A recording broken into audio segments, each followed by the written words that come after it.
If you are receiving a call and would like to send it directly to your voicemail, click the forward button, then click the voicemail icon. You will see that you have received a new voicemail, and you can view and listen to it from your voicemail folder.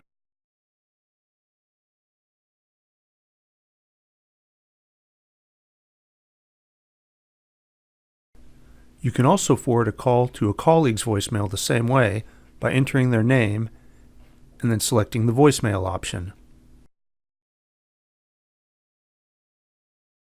And if you have answered a call already, sending a person to voicemail is still an option.